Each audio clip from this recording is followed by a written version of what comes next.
As falácias de Jean vão a ela segundo vídeo, a segunda parte.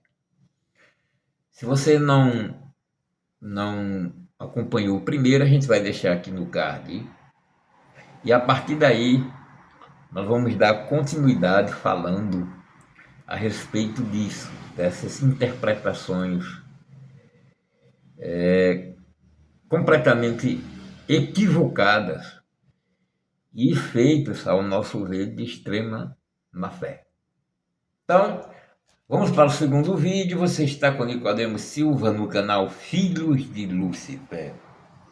Tarô, baralho cigano, búzios, oráculo luciferiano, pactos, acordos, alianças. Aí você entra em contato conosco, 819-9393-3813. 819-9393-3113. E bora pro vídeo. Nós dissemos nos últimos vídeos que o Rogério, ou Jean Val Erlan, que é assim que ele se pronuncia, tem feito um grande sucesso fazendo interpretações completamente equivocadas sobre Bíblia, Vedas e outras obras sagradas. Eu digo de extrema má fé porque você que está assistindo e você que é seguidor do mesmo, de repente, você não tem o tempo para você estudar mais aprofundado isso. Você nunca leu os Vedas, e se você leu, e aí eu estou falando do Mahabharata, esse é o nome correto, os Upanishads é o nome correto, o Vedanta, o Bhagavad Gita, o Chaitanya Charitamrita, que é justamente a obra estupenda sobre Chaitanya Mahaprabhu, que viveu há 525 anos atrás na Índia, e ele sendo o último avatar do Senhor Krishna, segundo a escola Parampara devocional de Srila Prabhupada Maharaj. O Bhagavad Gita, como eu disse no último vídeo, começa com um verso fantástico.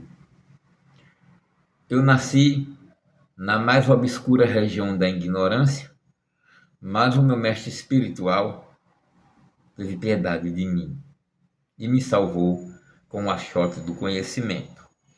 Então nós falamos como é que Jean Van Allen, através de suas fofocas espirituais, ele faz uma má interpretação, e aí nós fundamentamos a capa do vídeo anterior.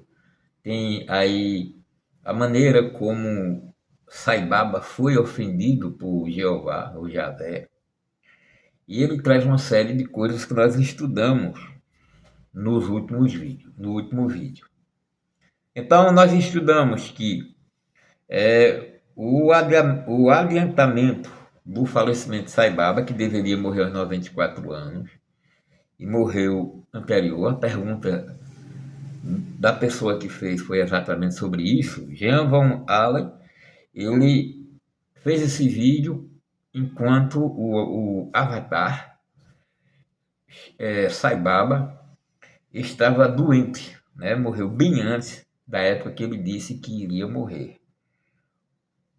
Ele começa dizendo: Sai Baba é um avatar e nós somos um verme,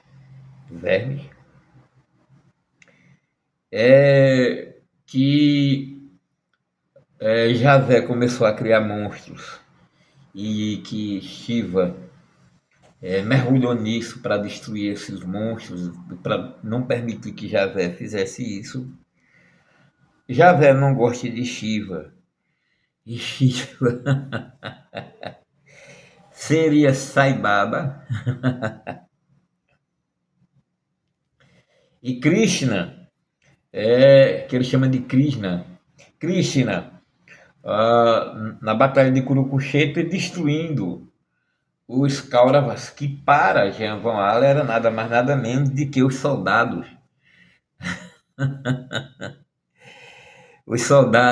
de Brahma, e que ele diz que Brahma e Vishnu, eles disputam não somente a questão de quem criou esse mundo e a suzerania deste, a supremacia, ou quem teria supremacia, e Vishnu ficaria de fora disto. Nós apresentamos no primeiro vídeo o absurdo desses dizeres. E vamos continuar em relação a esse vídeo aqui. Vamos continuar com o que ele fala lá nesse livro. Eu assisti todos os vídeos que me estavam propostos aí, foram recomendados pelo YouTube, adentrei mais e mandei buscar isso aqui, que é caro, não vale, ao meu ver, um centavo. Eu marquei esse livro e, ao meu ver, esse foi o livro mais caro que eu comprei. Não valeu nenhum centavo, mas eu precisava ver qual era as heresias, qual eram os desmandos, não é o que eu chamaria de masturbação mental desse autor, que tem o nome de, na verdade, de Rogério.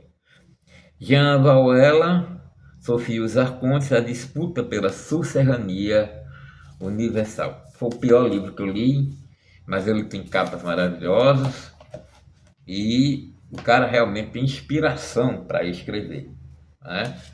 Então eu vou apresentar os livros a qual eu vou fundamentar a minha réplica, não é, em relação ao que esse senhor fala, que eu creio realmente que ele não é estúpido, mas as pessoas que escutam e dão palco para ele aí no sul são. E falei que eram as mesmas pessoas que diziam que nós aqui no Nordeste somos bobos, somos burros porque não sabemos votar. Aqui se encontra o maior número de eleitores de Lula. No entanto, no Sul, Rio de Janeiro, São Paulo, a gente vê podcasts que causam realmente vergonha alheia. E não só por o indivíduo chegar, como era o caso de Vic Vanilla, que chegou no programa e disse que era a reencarnação de Alessia Cláudia, e depois de passar do Vic, então nós temos aí essa apresentação do senhor Rogério, né? E ele vem trazendo coisas, eu disse que ele mente, de uma maneira, sabe, ele não mexe nem a bochecha para mentir. Eu vi ele num programa falando da Trimurti e ele disse que essa Trimurti, que é Brahma, Vishnu e Shiva, é a Lila de Vishnu. Então, antes de explicar o que é Lila, eu vou apresentar para vocês os livros de hoje que eu utilizei, né, para fundamentar o que eu vou falar. Deixando bem claro que no outro vídeo também eu apresentei alguns livros em que fundamento essa réplica.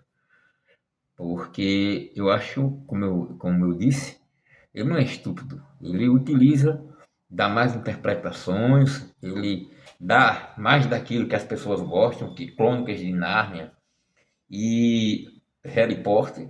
E depois ele conquista todo mundo dizendo, eu não estou falando que isso é a verdade absoluta, vocês podem descrer. Ele mostra ali a humildade dele, e aí ele vai ganhando, vai enchendo teatros, né? Vai tendo palco que dão para ele.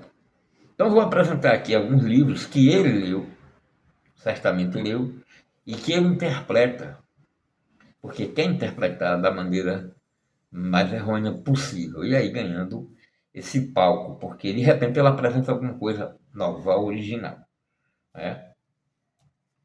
Eu gostaria que vocês lessem a Gnoses de João, o Apócrifo e o Hino, a Cruz de Luz do Essênio Gnóstico Yohanan, que é João. Então, esse é um dos livros que faz parte da biblioteca de Nag Hammadi. Os manuscritos do Mar Morto, eles foram descobertos e foram aí enviados para a Biblioteca de São Pacômio, depois de muita coisa e tal. Foram descobertos 57 obras, tanto do Velho Testamento quanto do Novo, nesses manuscritos, dentro desses vasos de argila. E entre esses 57 obras, havia 43 inéditas, ou seja, evangelhos, livros que nunca participaram de nenhuma maneira da Bíblia ou do cânon oficial. Esses livros compõem a biblioteca de Nag Hammadi. E havia um livro que tinha 5 cópias e estava completamente inteiro, entre aqueles que tinha partes destruídas ou carcomidas por traças ou pelo tempo. E um desses livros é o Evangelho Apócrifo de João, a Gnoses de João. Então, isso aqui eu vou colocar o canal da menina que passou esse livro para mim. Ela tem um canal maravilhoso que é a Viveca. Eu vou deixar aqui. Eu sempre digo que vou deixar, mas a preguiça não deixa, também vocês não comentam. Gostaria que vocês comentassem, dessem um like ou um dislike. Então, esse livro aqui faz parte dessa biblioteca de Nag Hammadi, e esse é o único livro, como eu falei, que tem 5 cópias e todas as cópias completamente inteiras. A Gnose de João. Há outro livro que eu recomendo, isso aqui da Martin Claret, o Quinto Evangelho, né? A Mensagem de Cristo, o Evangelho de Tomé. Osho já fez um comentário maravilhoso, e quem não leu, lê, mande buscar aí A Semente da Mostarda, de Bhagwan Rajneesh. Esse livro você precisa ler, tanto o livro, Quinto Evangelho, quanto o Osho Bhagwan, o Semente da Mostarda, A Semente da Mostarda. Eu tenho ele num volume só, mas você vai encontrá-lo como Bhagwan Rajneesh em 2 volumes, né? Porque o Osho e o Bhagwan Rajneesh, para quem não sabe, são um só. Então nós temos aqui o Quinto Evangelho. Para entender essas questões indianas, para citar os nomes corretamente, para entender, né, toda essa obra, inclusive se aprofundar e ter uma introdução sobre René Guénon, você que é místico, então é importante demais ler o livro Introdução à Filosofia Védica, de Sasarupa Dasa Goswami Maharaj. Então, aqui você vai encontrar tudo, inclusive sobre a encarnação de Krishna como Sankaracharya. Mas há um livro em especial que eu deixei por último, que é esse aqui, ó, Piscis Sophia. Então eu vou colocá-los à medida que eu for falando para vocês do que se trata, e eu tenho a certeza de que o Elan, né, ele leu esses livros aqui, portanto, essa interpretação que ele dá, eu acredito de má fé, porque ele busca oferecer um resultado aí original, né? Ele tentou aí fazer, mas assim, ele desfez muito da tradição védica, né? Da tradição bíblica, tradição védica, etc. Ele desfez muito quando, na verdade, aí, sabe, para quem conhece, para quem entende, parece que o indivíduo, sinceramente, não sabe nem o que está falando. Mas vamos dar continuidade, começando por essa história de Lila. Ele disse que essa Trimurti era o passatempo, Lila era a Trimurti, né? Vishnu, Brahma e Shiva era a Lila. Se você pegar a introdução à filosofia védica de Sarupa Dasa Goswami Maharaj, você vai entender que Lila é um passatempo.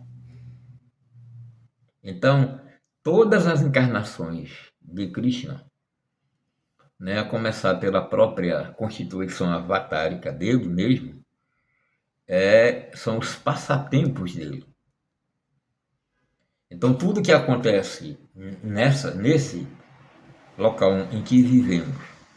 E fora desses locais, o que entendemos como elementais do ar, do fogo, da terra e do ar, o que entendemos como duendes, fadas, gnomos, vampiros, demônios, são tudo participações, são plastificações, são individualizações do eu maior que existe. E aí eu citei Carl Gustav Jung, comentando sobre o livro O Mito e Seus, o Mito, o Homem e Seus Mitos, em que Carl Gustav Jung diz que quando você sonha com diversas coisas, o burro, o cavalo, a mulher, o menino, a criança e tal, você é tudo aquilo que aparece naquele sonho. Ou seja, nós apresentamos no primeiro vídeo que quando Mahavishnu dorme no Gurvadakasha e Vishnu, ou Vishnu, e Brahma abre seus olhos e começa a criar, então são os sonhos, né? Ali são os sonhos de Vishnu que Brahma, e não Brahma, como ele diz, Brahma é uma cerveja, Brahma traz a existência. Então, assim, eu tenho dificuldade em ver um indivíduo que eu poderia muito ver os devotos falando a respeito, né, citando os nomes corretos, porque é muito feio você ver. Outra vez eu vi um evangélico chamando a deusa Shiva, né, numa rede aí, a deusa Shiva, e aí é realmente difícil escutar quem não sabe nem sequer falar o nome dessas entidades, né, dessas divindades, o nome correto. Para mim, eu tenho dificuldade enorme de escutar. Então, todas essas coisas que acontecem no universo, que, que Jean Van Allen vai dizer que o Criador é demente, ok? Porque o leão preda o coelho e a dor de quem é predado é maior do que a dor de quem preda, que esse universo não tem organização nem piedade, sinceramente, e aí a gente vê um desconhecimento total do assunto, porque para os Vedas tudo isso aí é a divindade em movimento. Tanto que Nishinradeva é um leão, né? Tem um mantra que é bom até passar para vocês, né? Que é Namaste Narashinhaya Praladaladaine Ranyakashipo Bhakshaha Silatankala Nakala Ito Nishinha Parato Nishinha Ito Nishinha Parato Nishinha Nishinramadin Sharanam Praprade Nishinramadin Sharanam Praprade Bahe Nishinha Hidahe Nishinha Bahe Nidahe Hidahe Nishinha Nishinramadin Sharanam Praprade Nishinramadin Sharanam Praprade Tavakara Kamaravare Nakam Abuta Slinga Dalita Niranya Kashipo Tanumbringa Yeshavadita Narahari Rupa Jai Jagadisa Hare Jai Jagadisa Hare Jaya Jagadisa Hare Keshavadita Narahari Rupa Jai Jagadisa Hare Jai Jagadisa Hare Jai Jagadisa Hare. E aí vai desculpando as desafinações, mas eu só queria que você escutasse e sentisse como a pronúncia aí das palavras de maneira correta, como elas provocam frenesi na alma daqueles que já estão saindo de Raja e entrando em Sattva. E esse mantra é muito interessante, porque fala a história de Hiranyakashipu e Hiranyaksha. Hiranyaksha e Hiranyakashipu, eles eram irmãos. E Hiranyakashipu, ele resolveu fazer um sacrifício. Ele queria incomodar a divindade. E quando eu falo divindade, eu falo realmente de Mahavishnu, né? E aí ele começou, ele foi para a selva e ficou em posição de lótus. E aí as formigas, as baratas, as topeiras, os bichos do campo começaram a comer sua carne. E é interessante, é impressionante a figura desenhada de Hiranyakashipu, apenas os ossos, enquanto os bichos se alimentam, né, do seu corpo ele vivo. Então esse sacrifício, que é chamado nos Vedas de Tapasacharya, ele abalou ah, as habitações das divindades superiores, inclusive de Mahavishnu. Então, um Gandharva, em uma das traduções, fala que foi lá por cima o Senhor Vishnu, uma forma de Senhor Vishnu, no seu pássaro chamado Garuda, foi até Hiranyakashipu e disse para ele: você está abalando todo o firmamento, você está abalando o universo todo. E você precisa parar com isso. O que você quer? Qual a recompensa que você quer para você simplesmente parar com isso? Então, os Vedas contam, e ali nós estamos falando do Srimad Bhagavatam, estamos trazendo a tradução de Srila Prabhupada Maharaj no Srimad Bhagavatam. Ele diz claramente que o que eu quero é me tornar imortal. Como assim? Eu não quero morrer de dia nem de noite. Eu não quero morrer de pau nem de lâmina. Eu não quero morrer de fogo nem de água, nem de terra nem de ar, disse Hiranyakashipu.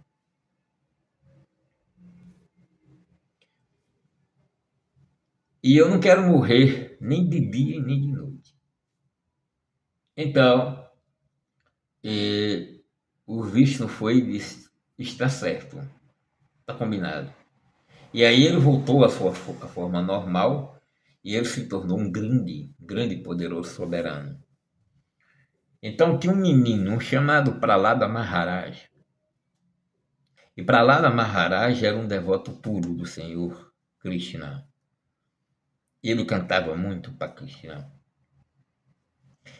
E perturbou muito a Hiranyakashipu a notícia de que havia um menino devoto de Krishna, devoto de Vishnu.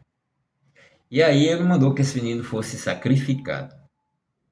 Primeiro, é dito que os elefantes colocaram o menino e aí uma debandada de elefantes, mas os elefantes recusaram pisar no menino. E depois jogaram o menino lá do alto de um prédio, mas o próprio Garuda, a ave sagrada de Vishnu, veio e amparou o menino. E aí todas as tentativas, enfim, de destruir o menino, sabe? Depois de todas essas tentativas de destruir o menino, ele disse: eu vou destruir esse menino com minhas próprias mãos. Então mandaram trazer o menino para o palácio. Hiranyakashipu, um Hércules, se preparou para destruir a criança. Mas a criança, para lá da Maharaj, ele cantou para Krishna e das colunas do templo saiu um leão, que é chamado Nishinradeva. Nishinradeva tinha 4 braços. E aí ele era a fúria personificada de Krishna, de Vishnu. Quando você chega aqui na fazenda Hare Krishna, Nova Vrajadama, esse é o nome correto, eu disse Nova Gokula, mas é Nova Vrajadama, aqui no Murici. Então você vai ver um leão com 4 braços. E é dito que esse leão partiu para cima de Hiranyakashipu, mas Hiranyakashipu era imortal. Então, Como vencer Hiranyakashipu se ele não podia morrer de dia nem de noite? Nem pelo fogo, nem pelo ar, nem pela terra, nem pela água. Se ele era completamente avesso a faca, a lâmina, a fogo e tudo mais. Só que Hiranyakashipu apareceu na hora correta. Não era de dia nem de noite, era o pôr do sol. E então Hiranyakashipu foi pego de surpresa pela força brutal da ira personificada de Deus, que é Nishinradeva, na forma de leão. Nishinra, leão, Deva, divino. E ele não foi morto no chão, nem no mar. Nishinradeva colocou ele no colo e ali o estraçalhou com as próprias mãos. Então, essa ira personificada de Deus é passada para nós através do leão. Tanto é que a Bíblia diz que há o leão da tribo de Judá. Então, esse caos que Jean Van Ali vai ver nas coisas de Deus, porque o Criador criou, sabe, cupins e baratas, etc. e tal, é porque realmente ele não sabe o que é Lila. Lila não tem nada a ver com a Trimurti. Lila são os passatempos de Deus. Por isso que há três interiorização da divindade, ou exteriorizações. O primeiro é Garbhadakasha e Vishnu. O Garbhadakasha e Vishnu é quando o Vishnu cai no oceano de Gorba. Tirandadakasha e Vishnu é quando ele se torna o corpo de tudo que vai vir a alma. E Keshavadakasha e Vishnu é quando a alma do próprio Deus vem habitar no coração de todo e qualquer indivíduo, de todo e qualquer inseto, de todo e qualquer fera. Daí que quando Jesus disse, ide pregar o evangelho a todas as criaturas, e os homens só estão pregando aos homens, esquecendo que criatura é tudo que foi criado por Deus, eles aí cometem um maior dos erros. Porque somente quem pregou as criaturas foi Francisco de Assis. E nós não conhecemos, e os franciscanos em geral, mas nós não conhecemos outro com tanta potência de pregação, um entendimento, uma iluminação tão grande como Francisco de Assis. Jan Von Ali diz também que Sai Baba é o avatar Kalki. E aí ele se perde completamente, porque não é assim que os Vedas dizem. Tá? É bom vocês pegarem a obra Bhagavad Gita como ele é de sua divina graça, Shiva Prabhupada Maharaj. Porque Krishna saiu dessa terra justamente há 6.025 anos. E com a saída, o desaparecimento de Krishna dessa terra, iria iniciar a era de Kali, que é a era de ferro, da tecnologia e da degradação familiar e dos costumes.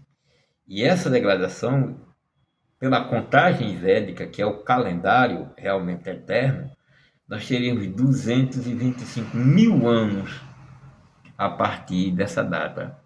Então, acontecendo muitas e muitas coisas, até o Kalki Avatar vir para destruir aí a Era de Kali. A Era de Kali, ela termina justamente com o surgimento de Kalki Avatar. Então, Samael A1 Ior, como o povo diz, né, que ele seria Kalki Avatar, nada a ver. E há esse outro erro, penso eu, Samael A1 Ior, ele delirava, mas o nosso amigo Rogério não delira. É realmente algo que é inventado mesmo, assim. Não tem nada a ver com fofocas espirituais. Deixando bem claro que, como ele é escritor, também sou e tenho aí 5 livros publicados pelo Clube dos Autores e pela Amazon. Dom Profano, Na Casa de Satã, Tecno-Homo, que é o meu primeiro romance, né? E depois Abduzílios. E nós estamos trazendo, até o fim desse mês, o livro que nós chamamos de Guetia de Axé. né, que já foi registrado aí o título, Os Orixás no Círculo, e nós vamos escrever mais livros assim, que tivemos inspiração, né? Tivemos, porque nós temos uma agenda bastante cheia, tarô, baralho cigano, numerologia, e se eu não disse, para entrar em contato comigo é 81993933813, mas entrar em contato para marcar consulta de tarô, baralho cigano, búzios e outros. Então vamos ver o que é que ele diz mais por aí. Qualquer avatar, Sai Baba não poderia ser qualquer avatar e não é o qualquer avatar. Olha o que é que o senhor Rogério diz. Vishnu, Brahma e Shiva disputam a autoria da criação e também a supremacia. Vishnu está fora disso. Vishnu não briga pela autoria desse universo, os dois outros brigam. E não é assim. Né? Inclusive, ele vem dizer em determinado livro, creio que nesse aqui mesmo, que a Trimurti, né, morreu, no caso Brahma, Vishnu e Shiva, e eles morreram em 2012. Cara, que sinceramente, delírio, ok? Ele diz, eu fiz um anúncio a pedido de Jeová sobre a volta de Jesus. Ele não queria fazer o Jean Van Halen, mas Jeová foi e pediu para ele falar sobre a volta de Jesus. Isso é tão capcioso, sabe, e tão utilizado de má fé, porque nós temos aí no Psofia, que nós apresentamos, e também apresentamos no Quinto Evangelho de João, bem como no Evangelho Apócrifo. Os apócrifos querem dizer simplesmente não revelados, porque você vai observar que Jesus falava por parábolas, e um dos discípulos perguntou, por que é que você fala a eles por parábolas? Aí ele respondeu, eu falo a ele por parábolas, para que ouvindo não escutem, para que olhando não vejam. Mas a vocês eu colocarei os mistérios do reino do céu. Esse negócio de mistério é chamado de apócrifo. Então todo o evangelho apócrifo é justamente aqueles evangelhos que não foram colocados na igreja, porque não tinha nada a ver com os desejos políticos da igreja da época do imperador Constantino e a posteriori de Justiniano. Nesse livro deixa claro que a volta de Jesus ocorreu ainda nos dias dos apóstolos. E Jesus vai deixar muito claro, muitos de vocês não verão a morte até que o Filho do Homem surja. Né? Vocês não terminarão de pregar na rua de Jerusalém, de Cafarnaum. Há versículos falando exatamente sobre isso. Jesus disse que eles o veriam naquele tempo. E isso, de acordo com os livros da biblioteca de Nag Hammadi, aconteceu. Não é? Jesus ressuscita. Ele sobe. Ele se encontra com os discípulos. Eles sobem, né? E acontece aquela passagem, varões galileus, diz o anjo, né? Porque estás olhando para as alturas e tudo mais. Então, isso aconteceu. Jesus conseguiu sentar-se à destra do Pai. E no livro Psofia fala o passo a passo. E ele volta. Ele voltou ainda naquele período. E ele ficou de acordo com as obras de Psofia, o Quinto Evangelho de Tomé, inclusive o Evangelho de Tomé é um ensinamento posterior à ressurreição, não é? E aí nós teremos no Psofia, no Quinto Evangelho de Tomé e no Evangelho de Maria Madalena, no Evangelho de Maria Mãe de Jesus, no Evangelho de Tiago, por isso que eu vou deixar aqui o canal Viveca para vocês poderem saber mais disso.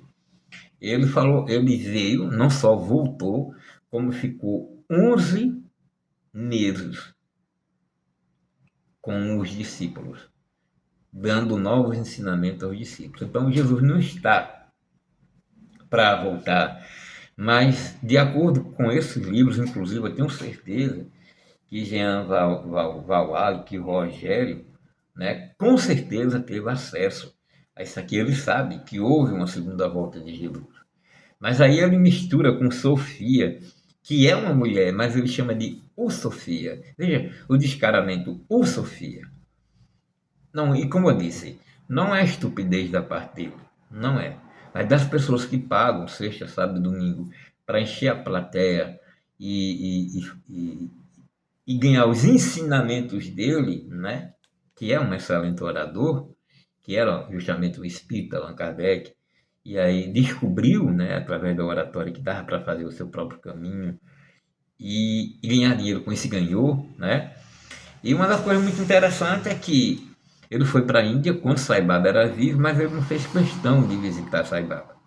Ele diz que foi em um avião e no avião ele teve um sonho que era Sai Baba. Mas ele não teve, ele não foi até Sai Baba. Ele não foi. E na última vez que ele foi, Sai Baba estava muito longe. Então, muito de longe. Quer dizer, ele não se preocupava em acordar cedo para ver o Avatar. Então, isso é completamente uma coisa muito esquisita para um indivíduo que depois vem fazer uma série de livros sobre Sai Baba. Porque Sai Baba tem muita gente que compra, né? Eu vi Sai Baba, o Homem dos Milagres, do professor Hermógenes. É, e sabe, eu vi outros livros sobre Sai Baba, sabe? Teve uma época que a gente estava lendo muito sobre Sai Baba e a gente vê que Sai Baba tem muitos devotos ainda em todo o mundo. E escrever um livro sobre Sai Baba é venda certa, né? Então, é isso. Ele não viu Sai Baba, ele não fez questão e pode procurar o vídeo aí que ele fala em relação a isso. Ele não teve nenhuma disciplina de acordar cedo, né? Para ir ver Satyanarayana Baba. Ele disse que se Jeová chegasse a um acordo com Sai Baba, talvez ele não morresse. Sai Baba morreu bem antes de 94 anos. Ele disse também que tudo isso tem a ver com a volta de Jesus. Nós já dissemos aqui que é mentira. Isso à luz da biblioteca de Nag Hammadi, que você não teve acesso, mas que ele teve. E depois ele vai dizer que se engana, que isso não é verdade absoluta, está escrevendo tantos livros a respeito, sabe? E aí ele vai passar a humildade dele e vai deixar claro que não existe esse conhecimento absoluto. Se Madame Petrovna Blavatsky, ela prestou um desfavor muito grande à filosofia védica, não a indiana, mas a védica, se ela fez todas aquelas misturas, tudo mais, mas ela pelo menos propagou e deu curiosidade dos indivíduos buscarem os Vedas e estudarem os Vedas. Eu li a Doutrina Secreta e tenho 4 volumes dos 6 de Madame Petrovna Blavatsky depois depois de ter passado aí 5 anos com os devotos de Krishna, né? E a volta de Jesus não acontece como nós falamos, porque já ocorreu.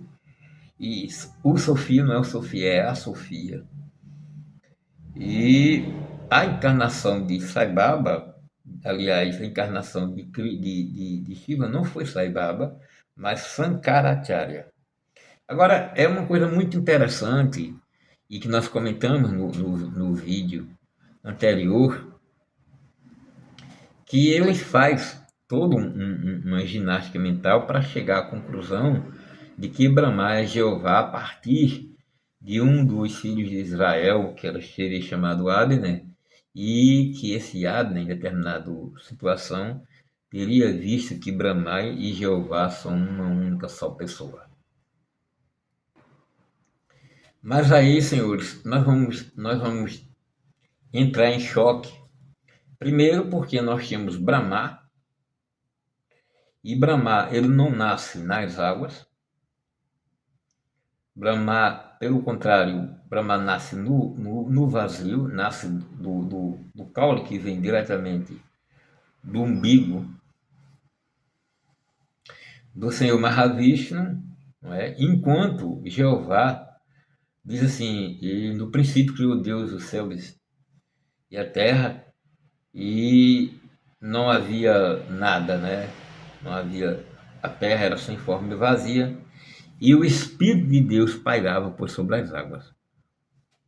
Então, esse Espírito de Deus que para por sobre as águas começa a criar, e que Jean Van Wagner não vai dizer, começa a criar uma separação dentro das águas. É dito lá no primeiro capítulo de Gênesis, e isso vai incomodar muito os teólogos, que o Espírito de Deus vagava nas águas.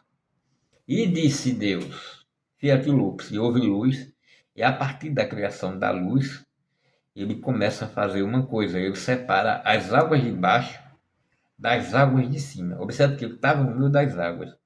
Então ele vai criar como uma cúpula, assim, ele cria as águas embaixo, e das águas embaixo coloca uma porção de terra onde nós iríamos morar, mas há as águas de cima. Então, para separar uma água da outra, ele vai criar uma cúpula assim, que nós teríamos aí a criação do firmamento, que algumas versões da Bíblia irão chamar de domo.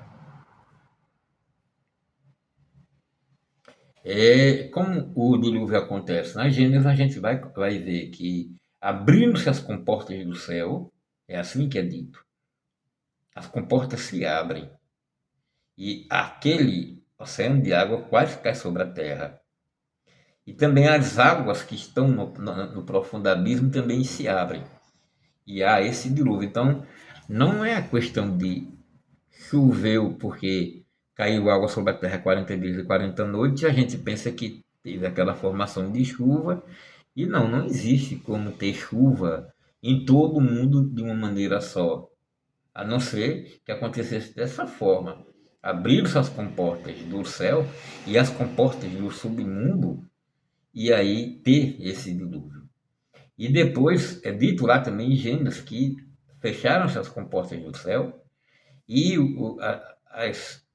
a chave do abismo, né, e as águas do abismo também foram confinadas. E aí iria acabar esse, esse grande dilúvio. Então a história de Brahma e a história de Shiva são completamente diferentes. Em Shiva, na história, aliás, de Brahma, Brahma nasce no vazio. E Shiva nasce dos olhos de Brahma. Nasce Rudra e depois medita e se torna Shiva, destruidor. Mas quem está deitado dentro das águas é Mahavishnu. E Mahavishnu não cria, ela apenas sonha. Ela apenas dorme, ela apenas sonha. Então não bate, sabe? Não tem como você pegar o Vedanta e, sabe, e ligá-lo à Bíblia. Não vai rolar. E aí a gente vai fazer a pergunta que todo mundo quer saber.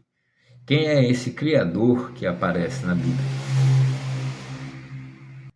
Porque esse Criador que aparece na Bíblia, ele tem algumas coisas que são peculiares. Há o casal, que depois é expulso do Éden, e depois Caim fere Abel de morte. Então é muito interessante isso. Porque é dito que Caim saiu dali, ele foi expulso, porque é a especialidade de Jeová expulsar os seus, e aí ele é expulso e vai morar na terra de Nod. Então, e lá ele tem filhos e filhas. Com quem? Com quê? Então, a gente vai olhar claramente que existe alguma coisa diferente. Existe outro povo na banda de lá. Então, o que Jeová cria é o que Allan Kardec iria chamar de raça adâmica. Os Vedas falam que a humanidade teve muitos manus, muitos Adões, que não poderia, de uma raça branca, de um tronco branco, se Adão e Eva fossem brancos, saírem esses quatro troncos que nós conhecemos hoje. Né? O europeu, o indígena vermelho, o asiático amarelo e o negro. Não tinha como, não é? Então aí existem muitos mandus e eles vão nascer em regiões totalmente diferenciadas, não é? Enquanto nasce ali em África, há outros que já estavam aqui, segundo o que nós vemos quando Caim é expulso do Éden.